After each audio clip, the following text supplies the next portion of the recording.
Agora, por exemplo, o dólar comercial cai 1,27%, dólar que testou várias máximas ao longo desta semana, e a cotação de venda está em R$ 4,11, 4,11,7, né? Quase R$ 4,12. E Bolsa de Valores agora também em queda. Ela passou boa parte da manhã em alta, agora cai 0,27%.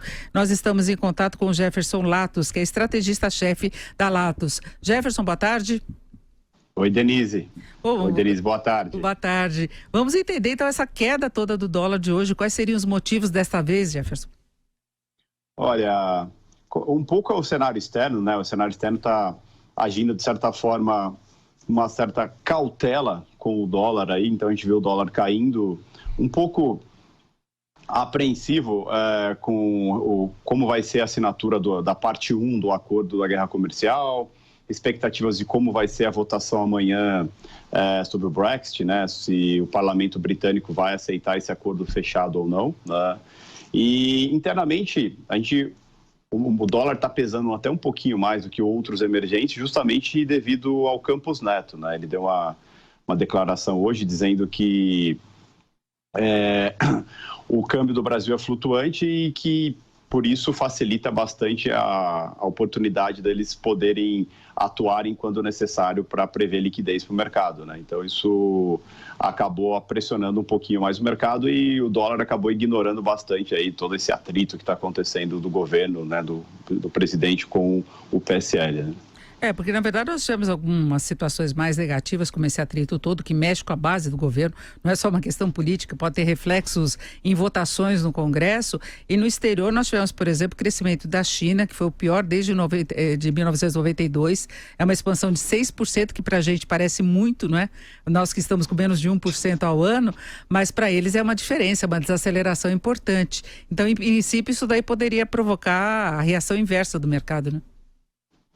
Sim, mas a gente tem que lembrar também que a produção industrial da China veio bem acima do esperado, né? Então isso acabou, de certa forma, amenizando o risco, né? Uma piora global, assim. Os índices chineses sentiram, né? Fecharam no negativo, mas ainda...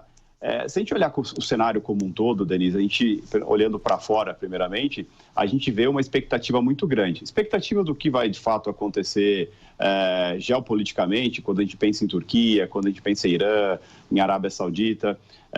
Existe uma expectativa com essa guerra comercial que é infinita, né? Parece que nunca vai ter fim e está longe de ter uma solução no qual...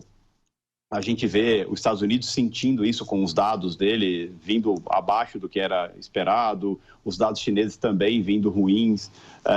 Quando a gente olha para a Europa, essa novela mexicana que é o Brexit, que nunca tem um fim e é bem provável que no sábado também não se tenha uma solução referente à aprovação no Congresso britânico sobre esse acordo fechado. Aí a gente olha internamente aqui essa briga do PSL que pode estragar bem a base do governo, que já não é aquela base muito articulada, e sim atrapalhar bastante as próximas votações, inclusive mesmo até a votação da reforma da Previdência, que está marcada para o dia 22.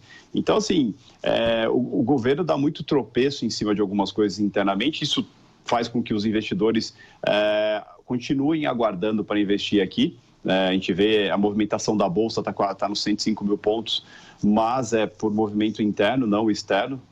E isso, tudo que está acontecendo, tanto em outros países quanto internamente, faz os investidores esperarem. Então, em compasso de espera, esperando ter um horizonte para poder investir. E essa situação toda, inclusive em algumas incertezas em relação ao Brasil, provocou aí uma certa perda de fluxo de investimentos também, o que pressiona dólar e atrapalha um pouquinho a Bolsa, né? Não, com toda certeza, com toda certeza. É difícil você investir em um lugar que você não tem horizonte, né? Então você acaba esperando um pouco mais e se você está com investimento nesse lugar e está com lucro, você acaba tirando esse investimento. A gente viu isso, né? A balança comercial nossa está negativa, principalmente quando a gente pensa em mercado financeiro, continua tendo uma realização de lucros e saindo pela ponta do dólar, tanto é que a gente vê o dólar subindo há um bom tempo essa semana, que o dólar caiu um pouquinho, mas ele vem subindo aí um bom tempo por fatores externos e internos. Então, a cautela ainda está muito grande por parte dos investidores estrangeiros. A gente se falava muito da reforma da Previdência, né, que quando ela finalmente fosse aprovada, ia ter muito investimento no país. A gente não está vendo isso, né? E não tem horizonte ainda para isso, esse é o pior. E Jefferson, mesmo que tenha uma queda acentuada como de hoje o dólar, ele mudou de patamar, ele está muito acima do que se imaginava para essa época, né?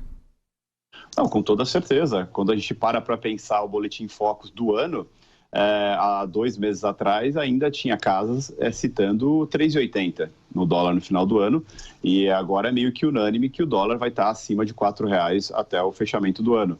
E né, isso causa algumas coisas, né? Quando a gente começa a pensar nisso, a gente vê que hoje mesmo o Campos Neto disse que ele ainda vê horizonte para continuar estimulando a economia, cortando juros.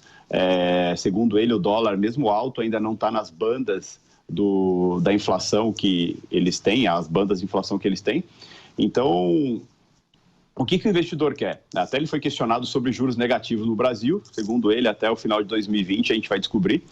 Mas o que fica bem claro é que assim, o dólar está acima dos 4,10 e vai ficar. É um novo patamar do mercado e muita coisa positiva tem que acontecer para isso mudar. E agora, para o final do ano, é bem difícil. A gente não tem um horizonte positivo.